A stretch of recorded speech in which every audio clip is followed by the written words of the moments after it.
একদিন দুনিয়া থেকে চলে যাব, কেউ থাকতে পারবো না।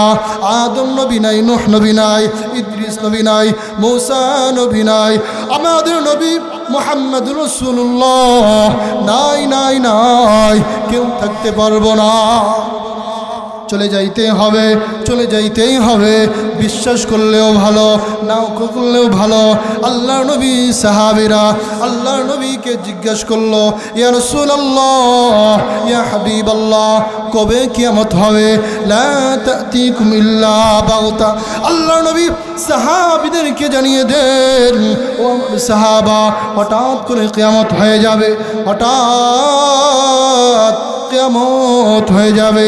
আল্লাহ নবী আয়াতে কারিমাতে আয়াত করলেন, ইয়াউমা তারাউনাহা তাযহালু কুল্লু মুরদিআ আম্মা আরদাআত ওয়া তাযউ কুল্লু যাতি হামলিন হামলাহা। ইসরাফিল সিংহায় ফুৎকার দেবে, সিংহায় যখন ফুৎকার দিবে মানুষগুলো বেহুশ হয়ে যাবে, মানুষগুলো দৌড়াবে আর বলবে, এই কি হলো? কয়েকদিন আগে বাংলার জমিনের মানুষগুলো গুনাহ করতে করতে দিলে জং পড়ে গিয়েছে। আমার আল্লাহ ইদা জুলজিলাতিল আরদু জিলজালাহা, জমিন রে বলল, হে জমিন একটু কাঁপুনি দে, বাংলার জমিনে গুনাহ হয়ে গিয়েছে, গুনাহ হয়ে গিয়েছে। জমিন একটু কাঁপুনি দিল, মানুষগুলো দৌড়ায়। শ্রীপুর জেলায়, শ্রীপুর উপজেলায় আমতুল গার্মেন্টস থেকে শত শত লোক দৌড়ায়, ঘর থেকে বের হয়ে যায়, ঢাকা শহরে বের হয়ে যায়। আমার আল্লাহ বিপদের সময় আল্লাহ, তাছাড়া আমি আল্লাহকে চিনি না, আমাকে আপনাকে মরতে হবে। ও কালীনগরের যুবক, ও কালীনগরের বৃদ্ধ, ও মা, দুই হাত জোর করে বলে যায়, দুই হাত জোর করে বলে যায়, মরা লাগবে, এই মরা লাগবে। কাফেররা জিজ্ঞেস করলো, আল্লাহর নবীকে জিজ্ঞেস করলো, ইয়া রাসূলুল্লাহ, আমরা যে মৃত্যুবরণ করব, মৃত্যুর পরে কি শেষ মাটিতে মিশে যাব? যা মরার পরে যা আবার হবে, আগে দুনিয়ায় বাচ্চা লই। কাফেররা আল্লাহর নবীকে বলল, ইয়া রাসূলুল্লাহ, ইয়া হাবিবাল্লাহ, ইয়া রাসূলুল্লাহ, আমরা যখন মারা যাব আমরা কি মাটির সাথে মিশে যাব কিনা? প্রশ্ন আসে না? না, মাটির সাথে মিশে যাব কিনা? আমার আল্লাহ সূরাতুস সাফাত, সূরাতুস সাফাতের প্রথম নাম্বার পৃষ্ঠায় একটি আয়াতে কারিমা জানিয়ে দেন, আইযা মিতনা ওয়া কুননা তুরাবা ওয়া ইযামা আইন্না লামাবউসুন। ও বান্দা, যখন তোমরা মৃত্যুবরণ করবা তোমাদের সব কিছু মাটির সাথে মিশে যাবে, কিন্তু আমার আল্লাহ আবার তোমাদেরকে আবার দুনিয়াতে পাঠাবেন। আমার আল্লাহ কুলিল্লাযী ফাতারাকুম আউওয়ালা মাররা, আমার আল্লাহ আবার যেমন ভাবে প্রথমবার সৃষ্টি করেছেন, আল্লাহ আবার তোমাদেরকে দ্বিতীয়বার সৃষ্টি করবেন। আল্লাহু আকবার। ইন্না ইদ্দাতাশ শুহুরি ইনদাল্লাহ ইনদাল্লাহি 12 শাহরা। যুবক, আমার আল্লাহ তাআলা পবিত্র কুরআনুল কারীমে 4টা মাসের কথা উল্লেখ করেছেন। 4টা মাসের কথা উল্লেখ করে জানিয়ে দেন, 4টা মাস, 1 নম্বর রজব মাস, 2 নম্বর শাবান মাস, 3 নম্বর হলো পবিত্র রমজান মাস। আল্লাহর নবী সাল্লাল্লাহু আলাইহি ওয়াসাল্লাম জানিয়ে দেন, এই মাসের ভিতরে এমন একটা দোয়া আছে, আজ মুসলমানের সন্তান দুনিয়ার সব জানলাম, কিন্তু এই মাসে সামান্য একটা দোয়া, এই দোয়াটা কেউ জানি না। ইমাম সাহেব রজব মাসের শুরু থেকে নিয়ে শাবান শেষ পর্যন্ত এই দোয়াটা পড়ে, আল্লাহুম্মা বারিক লানা ফি রজব ওয়া শাবান ওয়া বাল্লিগনা রমাদান। আল্লাহর নবী সাল্লাল্লাহু আলাইহি ওয়াসাল্লাম জানিয়ে দেন, এই মাসের ভিতরে এমন একটা রজনী, যেই রজনীর কথা আমার আল্লাহ পবিত্র কুরআন কারীমের ভিতরে জানিয়ে দেন। আমাদের নবী মুহাম্মদুর রাসূলুল্লাহ একাদশ হিজরিতে যখন আল্লাহর নবীর বিপদের সময় আল্লাহর নবীর দাদা দুনিয়ার থেকে বিদায় নিল, আবু তালিব চাচাও বিদায় নিল, খাদিজাতুল কুবরা বিদায় নিল, আল্লাহর নবীর মক্কার ভিতরে কোনো স্থান নাই। আল্লাহর নবী কি করল? মক্কার থেকে বের হয়ে তায়েফের দিকে চলে গেল। হালিমাতুস সাদিয়া দুধমা, হালিমাতুস সাদিয়ার এলাকা। আল্লাহর নবীর সঙ্গী ছিল হযরতে যায়েদ ইবনে আব্দে রাব্বি, হযরতে যায়েদ ইবনে হারেসা রাদিয়াল্লাহু তাআলা আনহু। আল্লাহর নবী সাল্লাল্লাহু আলাইহি ওয়াসাল্লাম তায়েফবাসীদেরকে দাওয়াত দিলেন, ও তায়েফবাসী, আমার দাওয়াত মক্কার লোক শুনল না, আয় আয় আয়, আমি তোদেরকে দাওয়াত দেওয়ার জন্য এসেছি, দাওয়াত দেওয়ার জন্য এসেছে। আল্লাহর নবী তায়েফবাসীদেরকে দাওয়াত দিলেন। তায়েফবাসীরা মুহাম্মদুর রাসূলুল্লাহ সাল্লাল্লাহু আলাইহি ওয়াসাল্লামের দাওয়াত কবুল করল না। তায়েফবাসীরা মুহাম্মদুর রাসূলুল্লাহ সাল্লাল্লাহু আলাইহি ওয়াসাল্লামের উপর পাথর নিক্ষেপ করতে বলল। পাগল, এই পাগলকে পাথর নিক্ষেপ করলো। আল্লাহর নবীকে যখন পাথর নিক্ষেপ করলো, আম্মা জান আয়েশা থেকে হাদিস, একদিন আম্মা জান আয়েশা রাদিয়াল্লাহু তাআলা আনহা আল্লাহর নবীকে জিজ্ঞেস করলো, ইয়া রাসূলুল্লাহ, ইয়া হাবিবাল্লাহ, আপনার পিঠের ভিতরে এইগুলো কিসের দাগ? এইগুলো কি মশা মাছির দাগ? আল্লাহ নবী আম্মা জান আয়েশাকে বলতেছেন, এ আয়েশা, আমার পিঠে মশা মাছি পর্যন্ত বসা হারাম। তায়েফবাসীরা যখন আল্লাহর নবীকে পাথর মারল, এই পাথরগুলো যখন আল্লাহর নবীর পিঠকে ঝাঁঝরা করে দিল, আল্লাহর নবী সাল্লাল্লাহু আলাইহি ওয়াসাল্লাম যায়েদ ইবনে হারেসাকে বলল, এই যায়েদ ইবনে হারেসা, চল। তায়েফবাসীরা আমার কি বুঝলো না? আল্লাহর নবীর কাছে জিবরাইল আসলো, এসে বলে, ইয়া রাসূলুল্লাহ, ইয়া হাবিবাল্লাহ, আল্লাহ তাআলা আমাকে পাঠিয়েছেন, আপনি শুধু হুকুম করেন, তায়েফবাসীদেরকে দুই পাহাড় চাপা দিয়ে তাদেরকে শেষ করে দেব। আল্লাহর নবী মুহাম্মদুর রাসূলুল্লাহ জিবরাইলকে বলল, এই জিবরাইল ভাই, তায়েফবাসী হয়তো বুঝলো না, এরপরে যারা আসবে হয়তো তারা বুঝবে। আল্লাহ নবী সাল্লাল্লাহু আলাইহি ওয়াসাল্লাম ভারাক্রান্ত মন নিয়ে মক্কায় চলে গেল। আল্লাহ নবী উম্মে হানির ঘরে একদিন যখন রইল, উম্মে হানির ঘরে রাত্রি যাপন করতেছে, রাত্রিবেলায় ঘুমিয়ে রয়েছে মক্কার হাতিম নামক স্থানে। জিবরাইল আলাইহিস সালাতু ওয়াস সালাম আল্লাহ নবীর কাছে এসে বলে, ইয়া রাসূলুল্লাহ, ইয়া হাবিবাল্লাহ, আল্লাহ তাআলা আপনাকে স্বাগতম জানাইছেন। চিল্লায়া বলি আল্লাহু আকবার। জিবরাইল আলাইহিস সালাতু ওয়াস সালাম আল্লাহ নবীর মাথায় হাত বুলিয়ে বলে, ইয়া রাসূলুল্লাহ, মক্কার লোক আপনাকে চিনল না, তায়েফের লোক চিনল না, আপনার এই কষ্ট আপনার বন্ধু আল্লাহ তাআলা সহ্য করতে পারে নাই। আল্লাহ তাআলা আমাকে পাঠিয়েছেন, যা জিবরাইল রে, যা যা আমার বন্ধু রে নিয়া। আল্লাহ তাআলা এই মেরাজের ঘটনা সূরাত বনি ইসরাইল, সুবহানাল্লাযী আসরা বিআবদি লাইলাম মিনাল মাসজিদিল হারাম, ওই সত্তার কসম, ওই সত্তা যিনি মুহাম্মদ রাসূলুল্লাহ সাল্লাল্লাহু আলাইহি ওয়াসাল্লামকে মসজিদে হারাম থেকে নিয়ে মসজিদে আকসা পর্যন্ত আল্লাহর নবী সাল্লাল্লাহু আলাইহি ওয়াসাল্লাম হাতিমের ভিতরে যখন ঘুমিয়েছিল, মক্কার হাতিম নামক স্থানে উম্মে হানির ঘরে চারদিকে 17 জিবরাইল সাতটা ভেদ করিয়া আল্লাহ নবীর জন্য বোরাক নিয়ে আসলেন।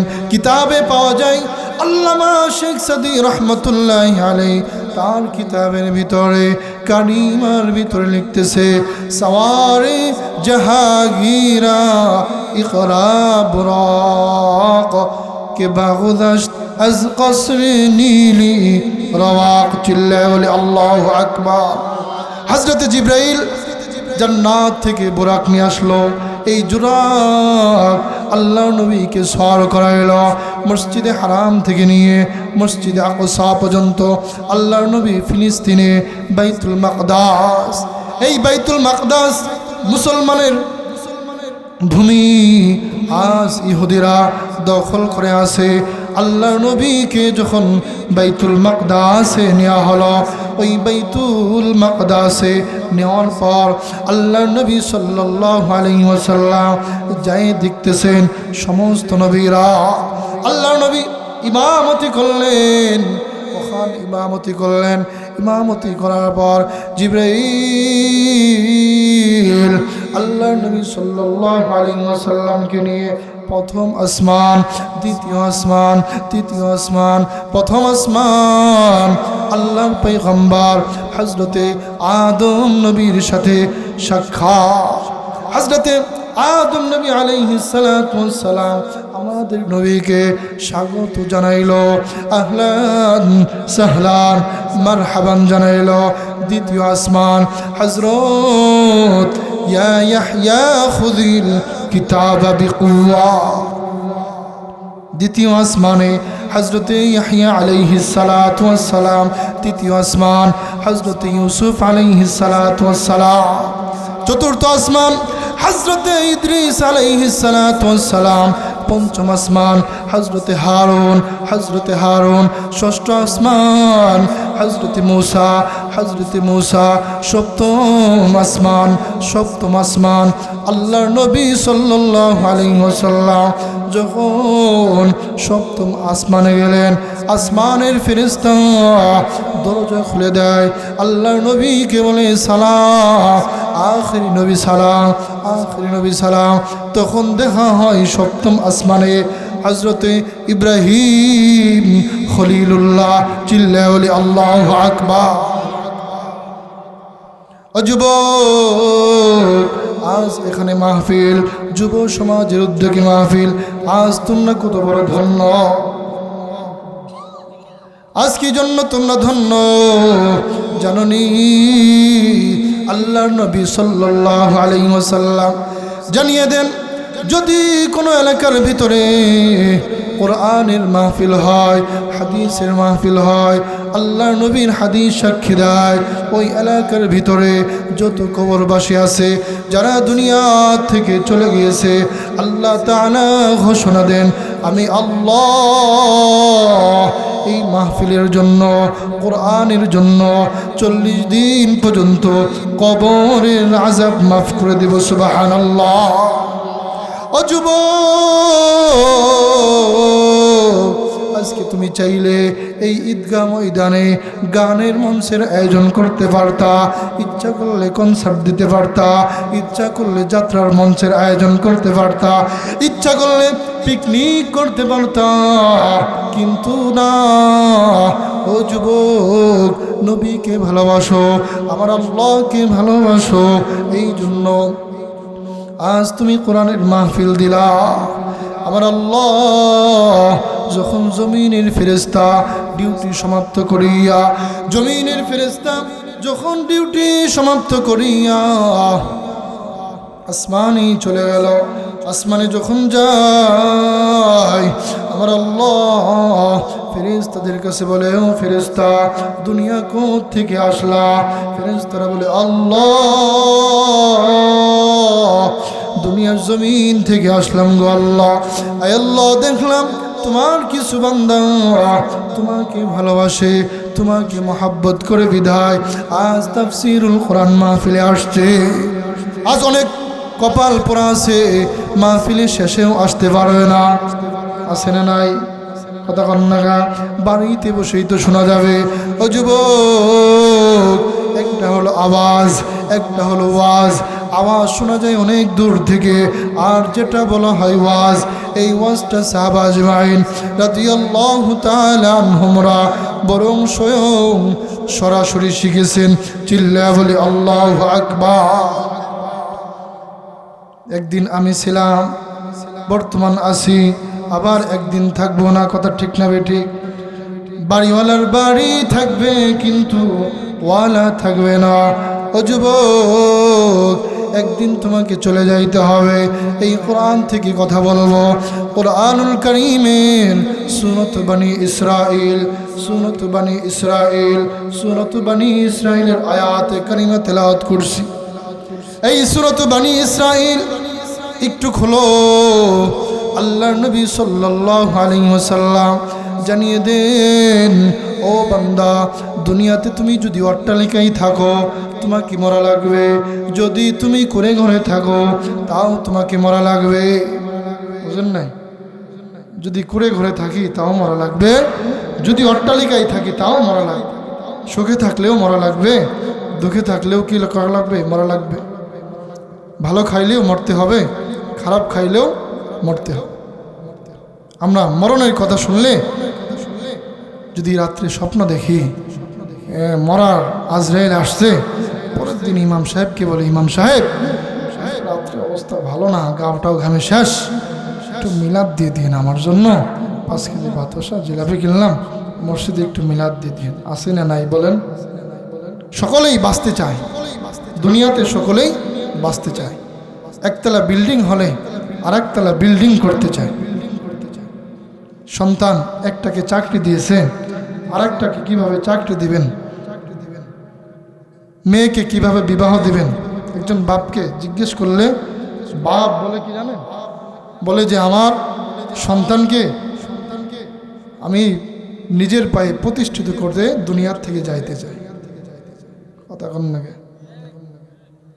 কিন্তু আল্লাহ তাআলা কুরআনুল কারীমে সূরাতুল আনআম, সূরাতুল জুমআ, আজকে জুমার দিন, এই জুমার ভিতরে একটি আয়াত কারিমা আসছে, বান্দা তুমি যদি মৃত্যুর থেকে পলায়ন করতে চাও, মৃত্যু তোমার সাথে মোলাকাত করবে। আল্লাহ তাআলা পবিত্র কুরআনুল কারীমে জানিয়ে দেন, কুল ইন্নাল মাউতাল্লাযী তাফিরুনা মিনহু ফাইন্নাহু মুলাকীকুম।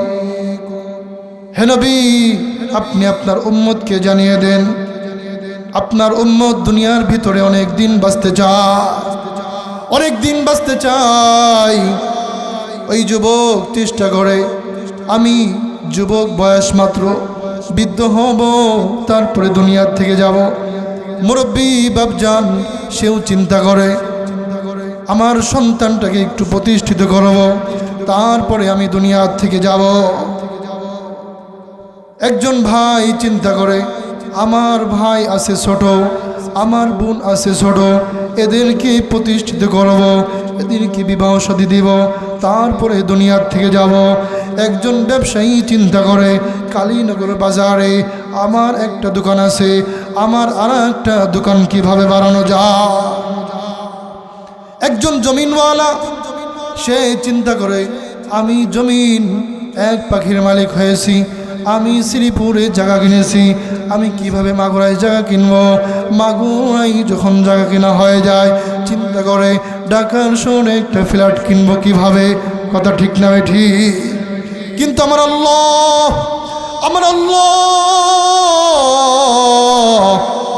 জানিয়ে দেন, আইনামা তাকুনু ইউদরিকুমুল মাউত। ও বান্দা, তুমি যদি অট্টালিকায় থাকো, ওই অট্টালিকায় থাকলেও তোমাকে মরা লাগবে। আল্লাহর পয়গম্বর হযরত সুলাইমান নবী আলাইহিস সালাতু ওয়াস সালাম একদিন রাজপ্রাসাদের ভিতরে বসা রয়েছে। সুলাইমান নবী এমন একজন নবী ছিল, যেই নবীর কথা জিনে শুনত, যেই নবীর কথা মাছে শুনত, যেই নবীর কথা বাতাসে শুনতো সুলাইমান নবীর কথা। ফরিদ উদ্দিন আখতার একজন লেখক, কিতাবের ভিতরে ফার্সি লেখক, পান্দেনামার ভিতরে লিখতেছেন বা সুলাইমা দাদে মুলক সরওয়ারি, বা সুলাইমা দাদে মুলক সরওয়ারি, সুদমতে ও খাতেমাস দেওয়া পরি। চিল্লায় বলি আল্লাহু আকবার। সুলাইমান নবী একদিন রাজপ্রাসাদের ভিতরে যখন বসা, আজরাইল মানুষের রূপ ধারণ করে আসছে। আজরাইলকে দেখিয়া তার একজন মন্ত্রী পরিষদের একজন লোক ভয় পেয়ে গেল। আজরাইল মনে মনে চিন্তা করলো, এই লোকটার আগামীকাল মৃত্যু হবে, এখানে নয় ৬,০০০ মাইল দূরে। কয় হাজার মাইল? কথা বলতে হবে, কয় হাজার মাইল? ৬,০০০ মাইল দূরে এই লোকটার মৃত্যু রয়েছে। কিন্তু এই লোকটা এখনো এখানে বসে আছে। আইনামা তাকুনু ইউদরিকুমুল মাউত। এই আয়াতে কারিমার তাফসিরে বয়ানুল কুরআনের ভিতরে আসছে, এই লোকটা যখন আজরাইলকে দেখে ভয় পাইতে লাগলো, আজরাইল চিন্তা করলো এই লোকটার মৃত্যু হবে অমক দ্বীপে, অনেক দূরে। আল্লাহ তোমার কুদরত বুঝা তো বড় দায়, আল্লাহ কুদরত বুঝা বড় দায়। ওই মন্ত্রী পরিষদের সদস্য যখন ভয় পাইতে লাগলো, আজরাইলকে দেখে ভয় পাইতে লাগলো, আজরাইল বের হয়ে চলে আসলো। আর ওই লোকটা সুলাইমান নবীকে বলল, আল্লাহর পয়গম্বর আপনার হাতে ধরি, আপনার পায়ে ধরি, আপনি একটু জিনকে বলেন, জিন যেন আমাকে অমক দ্বীপে রেখে আসে। জিন যদি আমাকে অমক দ্বীপে রেখে আসে, তাহলে আমার আজরাইল আমার মৃত্যু ঘটাইতে পারবে না। আজরাইল কি করতে পারবে না? মৃত্যু ঘটাইতে পারবে না। পরের দিন সকাল হয়েছে, আজরাইল ওই দ্বীপে চলে গিয়েছে। আর এদিক থেকে সুলাইমান নবী জিনকে অর্ডার দিয়েছেন, এ জিন যা যা যা, এই মন্ত্রী পরিষদের এই লোকটাকে অমক দ্বীপে রেখে আসো, অমক দ্বীপে রেখে আসো। আল্লাহর পয়গম্বর সুলাইমান আলাইহিস সালাতু ওয়াস সালাম ওই লোকটাকে দ্বীপে রেখে আসলো। আজরাইল সময় মতো দ্বীপে উপস্থিত হয়ে গেল। জানটা কবজ করা শেষ, জান কবজ করে ইয়া সুলাইমান নবীর সাথে সাক্ষাৎ। আল্লাহর পয়গম্বর সুলাইমান নবী পেরেশান, আমি এই জন্য পেরেশান, কি জন্য? এই লোকটার মৃত্যু রয়েছে অনেক দূরে, কিন্তু এই লোকটা এখনো এখানে বসে আছে। এই লোকটা এখনো বসে আছে। ও যুবক, আল্লাহ তাআলা কুরআনুল কারীমে সূরাত আলে ইমরান এক জায়গায় সূরাতুল আম্বিয়া, সূরাতুল আনকাবুত, এই তিনটা সূরার একটু একটু অংশ, পুরো আয়াত না, আয়াত না, একটু একটু অংশ। সূরাত আলে ইমরান, সূরাত আলে ইমরান খুলে দেখেন 4 নম্বর পারার ভিতরে 13 নম্বর পৃষ্ঠায়, কুল্লু নাফসিন যায়িকাতুল মাউত। সূরাতুল আম্বিয়া, কুল্লু নাফসিন যায়িকাতুল মাউত। সূরাতুল আনকাবুত খুলে দেখো, কুল্লু নাফসিন যায়িকাতুল মাউত। কোরআনুল কারীমে 3 জায়গায় আসছে, সামান্য আয়াত নয়, আয়াতের অংশ। আমার আল্লাহ জানিয়ে দেন, বান্দা তোমাকে মরা লাগবে, তুমি যেখানেই থাকো, বাড়িওয়ালার বাড়ি থাকবে, ওয়ালা থাকবে না, জমিদারের জমিন থাকবে, ওয়ালা থাকবে না, দোকানদারের দোকান থাকবে, ওয়ালা থাকবে না, চেয়ারম্যান সাহেবের পরিষদে চেয়ার থাকবে, কিন্তু ম্যান থাকবে না। কথা ঠিক না? ঠিক। একদিন দুনিয়ার থেকে চলে যাইতে হবে, মৃত্যু অনিবার্য। আল্লাহর বলি আল্লাহর ওলি, একজন আল্লাহর ওলি ছিল কাঠুরি, সুলতান ইবনে আদেল। নামটা কি একটু বলেন? সুলতান ইবনে আদেল। সুলতান ইবনে আদেল আল্লাহর ওলি কিভাবে হয়েছে জানো? আজ আমি আপনি দুনিয়ার সংসার নিয়ে পাগল, আজ মসজিদ চিনি না, আজ আমি আমার সংসার, আজ আমার ব্যবসা, আজ আমার দোকান, আজ আমার চাকরি, আজ আমার খেত খাওয়া। একজন বাপ চিন্তা করে আমি আর একতলা বিল্ডিং করব। আমার আল্লাহ জানিয়ে দেন, আল্লাহকুমুত তাকাসুর হাত্তা যুরতুমুল মাকাবির। মানুষের স্বপ্নই থেকে যাবে। স্বপ্ন বোঝেন, মনে করছে সকালবেলা উঠিয়া পেঁয়াজের একটা হালি নিড়ে চিন্তা করছে, সকাল হওয়ার আগেই আজরাইল চলে আসছে। চিন্তা করছে আমি যদি 1 বছর বাঁচি, আমি আমার ওই সন্তানকে বিদেশ পাঠাবো। তার আগে আজরাইল এসে বলে, হাত্তা যুরতুমুল মাকাবির। স্বপ্নই থেকে যাবে, কিন্তু স্বপ্ন নিয়েই তোমাকে কবরে যাইতে হবে।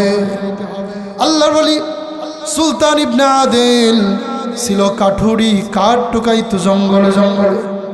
এই সুলতান ইবনে আদেল একদিন রাত্রেবেলায় স্বপ্ন দেখে আল্লাহ তাআলা সুলতান ইবনে আদেলকে বলে, এই সুলতান, তোমার কি মন চায় আমার সাথে মোলাকাত করতে, সাক্ষাৎ করতে? একটু মন চায়নি? সুলতান ইবনে আদেল আল্লাহ তাআলাকে বলল, আল্লাহ, আপনার সাথে আমার মন চাই মোলাকাত করতে। সুলতান ইবনে আদেল বাড়িতে আসিয়া স্ত্রীকে বলে, আদরের স্ত্রী, আমি আল্লাহকে কথা দিয়েছি, আমি দুনিয়া থেকে চলে যাব, আল্লাহর সাথে মোলাকাত করব। সুলতান ইবনে আদেলের স্ত্রী বলতেছে, ও সুলতান, কি জন্য আপনি আল্লাহকে কথা দিলেন? আপনার 2টা সন্তান আছে, ছোট্ট ছোট্ট, এই সন্তানগুলোর কি অবস্থা হবে? সুলতান ইবনে আদেল বলতেছে, কোনো কথা চলবে না, আমি আল্লাহকে কথা দিয়ে ফেলেছি, আল্লাহর সাথে মোলাকাত করব। কি করব ভাই? মোলাকাত করব। আমরা ভয় পাই, আল্লাহর সাথে মোলাকাত করব। একটু অ্যাক্সিডেন্ট থেকে বাঁচলেই লা ইলাহা কতবার যে পড়ি, একটু ঝড় মাঠের ভিতরে ঠাটা পড়বে, বিপদে লা ইলাহা, ভালো থাকলে আল্লাহ চিনি না। কথা ঠিক না বেঠিক?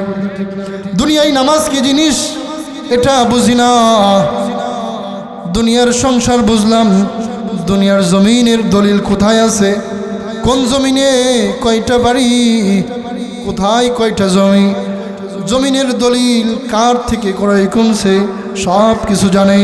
কিন্তু যদি বলা হয়, ও বাপজান একটু সূরা ফাতিহা পড়েন, বাপজান বলে সূরা ফাতিহা পড়তে জানে না। আছে না? আছে? সন্তানগুলো বাপ তো পারেই না। সন্তানকে যদি জিজ্ঞেস করা হয়, তোমার বাবা কি তোমাকে দিন শিক্ষা দিয়েছে নাকি? আজ এমন সন্তান ঘরে ঘরে হয়ে গেছে, বাবা সন্তানকে দেখে ভয় পায়। বুড়া মানুষ, ঘুম আসে না রাত্রে, ফজরের সময় আসেনের আগে উঠতে চাদরটা গায়ে দিয়ে আস্তে আস্তে মসজিদে আস, আর এই মনিরে ডাকিস না, 12টায় ঘুমাইছে ফ্রি ফায়ার খেলে। কথা কন না, প্রতিটা ঘরে ঘরে একই অবস্থা। আল্লাহ নবী, বিশ্ব নবী রাহমাতাল লিল আলামিন জানিয়ে দিয়েছেন, ও যুবক, আমার সময় শেষের দিকে আমি আপনাদের সামনে একটি আয়াতে কারিমা তেলাওয়াত করছি, এই আয়াতের উপর শেষ করব। একদিন দুনিয়া থেকে চলে যাব, কেউ থাকতে পারবো না। আদম নবী নাই, নূহ নবী নাই, ইদ্রিস নবী নাই, মূসা নবী নাই, আমাদের নবী মুহাম্মদুর রাসূলুল্লাহ নাই, নাই নাই, কেউ থাকতে পারবো না। চলে যাইতেই হবে, চলে যাইতেই হবে। বিশ্বাস করলেও ভালো, নাও করলেও ভালো। আল্লাহর নবী সাহাবীরা আল্লাহর নবীকে জিজ্ঞেস করলো, ইয়া রাসূলুল্লাহ, ইয়া হাবিবাল্লাহ, কবে কিয়ামত হবে? লা তা'তিকুম ইল্লা বাগতা। আল্লাহর নবী সাহাবীদেরকে জানিয়ে দেন, ও আমার সাহাবা, হঠাৎ করে কিয়ামত হয়ে যাবে, হঠাৎ কিয়ামত হয়ে যাবে। আল্লাহ নবী আয়াতে কারিমাতে আয়াত করলেন, ইয়াউমা তারাউনাহা তানহালু কুল্লু মুরদিআ আম্মা আরদাআত ওয়া তাযউ কুল্লু যাতি হামলিন হামলাহা। ইসরাফিল সিংহায় ফুৎকার দেবে, সিংহায় যখন ফুৎকার দিবে মানুষগুলো বেহুশ হয়ে যাবে, মানুষগুলো দৌড়াবে আর বলবে, এই কি হলো? কয়েকদিন আগে বাংলার জমিনের মানুষগুলো গুনাহ করতে করতে দিলে জং পড়ে গিয়েছে। আমার আল্লাহ ইদা জুলজিলাতিল আরদু জিলজালাহা, জমিন রে বলল, হে জমিন একটু কাঁপুনি দে, বাংলার জমিনে গুনাহ হয়ে গিয়েছে, গুনাহ হয়ে গিয়েছে। জমিন একটু কাঁপুনি দিল, মানুষগুলো দৌড়ায়। শ্রীপুর জেলায়, শ্রীপুর উপজেলায় আমতুল গার্মেন্টস থেকে শত শত লোক দৌড়ায়, ঘর থেকে বের হয়ে যায়, ঢাকা শহরে বের হয়ে যায়। আমার আল্লাহ বিপদের সময় আল্লাহ, তাছাড়া আমি আল্লাহকে চিনি না, আমাকে আপনাকে মরতে হবে। ও কালীনগরের যুবক, ও কালীনগরের বৃদ্ধ, ও মা, দুই হাত জোর করে বলে যায়, দুই হাত জোর করে বলে যায়, মরা লাগবে, এই মরা লাগবে। কাফেররা জিজ্ঞেস করলো, আল্লাহ নবীকে জিজ্ঞেস করলো, ইয়া রাসূলুল্লাহ, আমরা যে মৃত্যুবরণ করব, মৃত্যুর পরে কি শেষ মাটিতে মিশে যাব? যা মরার পরে যা আবার হবে, আগে দুনিয়ায় বাচ্চা লই। কাফেররা আল্লাহর নবীকে বলল, ইয়া রাসূলুল্লাহ, ইয়া হাবিবাল্লাহ, ইয়া রাসূলুল্লাহ, আমরা যখন মারা যাব আমরা কি মাটির সাথে মিশে যাব কিনা? প্রশ্ন আসে না? নাই, মাটির সাথে মিশে যাব কিনা? আমার আল্লাহ সূরাতুস সাফাত, সূরাতুস সাফাতের প্রথম নাম্বার পৃষ্ঠায় একটি আয়াতে কারিমা জানিয়ে দেন, আইযা মিতনা ওয়া কুননা তুরাবা ওয়া ইযামা আইন্না লামাবউসুন। ও বান্দা, যখন তোমরা মৃত্যুবরণ করবা তোমাদের সব কিছু মাটির সাথে মিশে যাবে, কিন্তু আমার আল্লাহ আবার তোমাদেরকে আবার দুনিয়াতে পাঠাবেন। আমার আল্লাহ কুলিল্লাযী ফাতারাকুম আউওয়ালা মাররা, আমার আল্লাহ আবার যেমন ভাবে প্রথমবার সৃষ্টি করেছেন, আল্লাহ আবার তোমাদেরকে দ্বিতীয়বার সৃষ্টি করবেন। আল্লাহু আকবার, একটু জোরে বলেন না, আল্লাহু আকবার। জোরে বলি নারায়ে তাকবীর। আল কোরআনের আলো, আল হাদিসের আলো, আরো জোরে নারায়ে তাকবীর। আল্লাহর পয়গম্বর শেষ করে দিব। আল্লাহর পয়গম্বর হযরতে ইব্রাহিম আলাইহিস সালাতু ওয়াস সালামের নাম শুনছি। ইব্রাহিম আলাইহিস সালাতু ওয়াস সালাম একদিন আল্লাহকে বলল, আয় আল্লাহ, আপনি তো মানুষকে জন্ম দেন, আপনি তো মানুষকে সৃষ্টি করেন, আপনি আল্লাহ মানুষকে যে আবার মৃত্যুবরণ করাবেন, আমার একটু দেখতে মন চায়, আমার একটু দেখতে মন চায়। আয় আল্লাহ, আপনি দুনিয়াতে এত মাখলুক সৃষ্টি করলেন, আমার একটু দেখতে মন চায়। ওয়াইদ ক্বাল ইব্রাহিম রব্বি আরিনি কাইফা তুহয়িল মাউতা। আয় আল্লাহ, আপনি জীবিতকে কিভাবে মৃত করেন, আবার মৃতকে কিভাবে জীবিত করে, একটু দেখতে মন চায়। আল্লাহ তাআলা ইব্রাহিম আলাইহিস সালাতু ওয়াস সালামকে বললেন, ক্বালা ফাখুয আরবাআতাম মিনাত তায়র। ইব্রাহিম যাও যাও, চারটা পাখি নাও। ইব্রাহিম আলাইহিস সালাতু ওয়াস সালাম চারটা পাখি একত্রিত করলো। কাক পাখি, ময়ূর, কবুতর পাখি, শালিক, এই চারটা পাখিকে একত্রিত করলো। সূরাতুল বাকারার 260 নম্বর আয়াত। এই 60 নম্বর আয়াতের তাফসীরের ভিতরে তাফসীরে মারিফুল কোরআন, তাফসীরে মারিফুল কোরআনের ভিতরে পাওয়া যায় ইব্রাহিম আলাইহিস সালাতু ওয়াস সালাম চারটা পাখিকে যখন একত্রিত করল, আল্লাহকে বলল, আয় আল্লাহ চারটা পাখি ধরলাম, এখন কি করব? আমার আল্লাহ ইব্রাহিমকে বলল, ইব্রাহিম এই চারটা পাখিকে জবাই করো। আল্লাহর অর্ডার পাইয়া ইব্রাহিম চারটা পাখিকে জবাই করলেন। আয় আল্লাহ জবাই তো করলাম, এখন কি করব? আমার আল্লাহ ইব্রাহিম নবীকে বলতেছেন, এই ইব্রাহিম এই চারটা পাখির গোশতগুলোকে একত্রিত করো। আয় আল্লাহ একত্রিত করলাম। আলা কুল্লি জাবাল, আল্লাহ বলল যাও এই চারটা পাখির গোশত পাহাড়ের ভিতরে নিয়ে যাও। পাহাড়ে নিয়ে গেল ইব্রাহিম নবী। যখন পাহাড়ে নিয়ে গেল ইব্রাহিম নবী পাহাড়ের মাঝখান দিয়ে ডাক দিল, চারটা পাখি চারটা পাহাড় থেকে গোশতগুলো একত্রিত হইয়া চারটা পাখি তৈরি হইয়া ইব্রাহিম নবীর হাতে চলে আসলো। চিল্লায়া বলি আল্লাহু আকবার।